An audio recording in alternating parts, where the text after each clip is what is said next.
بسم اللہ الرحمن الرحیم۔ آج ہم ان بچوں سے ایک بڑے اہم مسئلے کے بارے میں سنیں گے کہ امام کے پیچھے قرات کرنا۔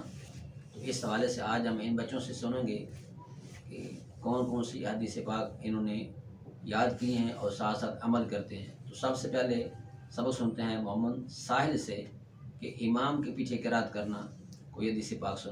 حضرت جابر رضی اللہ عنہ سے روایت ہے کہ رسول اللہ صلی اللہ علیہ وسلم نے فرمایا، من کان لہو امام، جس کے لیے امام ہو تو فإن قراءۃ الامام لہو قراءۃ، تو امام کی قراءت ہی اس کی قراءت ہے، یعنی امام کی قراءت ہی مقتدی ہی کی قراءت ہے۔ کتاب سنن ابن ماجہ، حدیث نمبر 850۔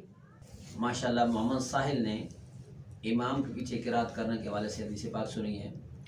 تو ایک اور حدیث پاک کہ امام کے پیچھے قرات کرنے کے حوالے سنتے ہیں ایک اور بچے سے جس کا نام ہے محمد مہد خان۔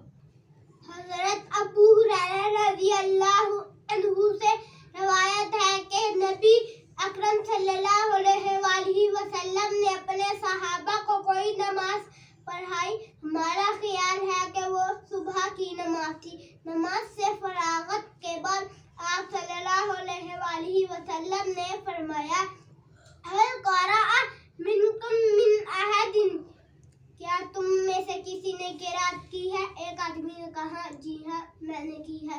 آپ صلی اللہ علیہ وآلہ وسلم نے فرمایا، انی اقول ما لی انازع القرآن، میں سوچ رہا تھا کہ کیا بات ہے، قرآن پڑھنے میں مجھ سے کوئی منازعت یعنی کھینچا تانی کر رہا ہے۔ سنن ابن ماجہ، حدیث نمبر 848۔